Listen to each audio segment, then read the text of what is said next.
ఈ సుగాలి ప్రీతి గారి అంశం చాలా బాధాకరమైనటువంటి అంశం. ఎక్కడ కూడా హైపర్ ఆది గారు చెప్పే విధంగా కానీ, అదేవిధంగా జనసేన పార్టీ నాయకులు కూడా చాలా మంది ఏదో పవన్ కళ్యాణ్ గారు ప్రశ్నించిన తర్వాతే ఆవిడికి న్యాయం జరిగింది అని మాట్లాడడం హాస్యాస్పదం. పవన్ కళ్యాణ్ గారు ప్రశ్నించక ముందే, పవన్ కళ్యాణ్ గారు స్పందించక ముందే జగన్మోహన్ రెడ్డి గారు ఏదైతే సుగాలి ప్రీతి గారి తల్లి గారికి జరిగినటువంటి అన్యాయాన్ని చాలా బాధతో చూసినటువంటి పరిస్థితి. దానికి కారణమైనటువంటి వాళ్ళకి శిక్ష పడాలని కూడా జగన్మోహన్ రెడ్డి గారు బలంగా సంకల్పించుకోవడం జరిగింది. అందుకనే ఆనాడు జగన్మోహన్ రెడ్డి గారి హయాంలో దానిని సిబిఐకి రెఫర్ చేయడం కూడా జరిగింది.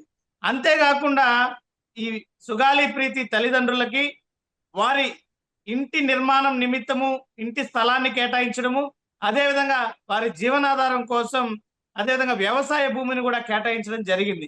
మరి ఈ రకంగా జగన్మోహన్ రెడ్డి గారి హయాంలో వారికి అంత న్యాయం జరిగితే, రాజకీయ ప్రయోజనాల కోసం మాత్రమే పవన్ కళ్యాణ్ గారు గత ఎన్నికల ప్రచార సమయంలో పదే పదే పదే నేను సుగాలి ప్రీతి తల్లి లాంటి వారి కోసమే రాజకీయాల్లోకి వచ్చాను, అలాంటి వారికి న్యాయం చేయాల్సినటువంటి బాధ్యత ఉంది, రేపు మనం అధికారంలోకి వచ్చిన తర్వాత మొట్టమొదటిగా పరిష్కరింపబడేటువంటి కేసు ఏదైతే ఉందో అది సుగాలి ప్రీతి యొక్క కేసు అని ఆ రోజు పవన్ కళ్యాణ్ గారు మాట్లాడారు.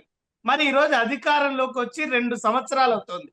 పవన్ కళ్యాణ్ గారు ఏనాడైనా ఆయన మాట్లాడినటువంటి మాటకి, ఇచ్చినటువంటి వాగ్దానానికి కట్టుబడి ఉన్నారా?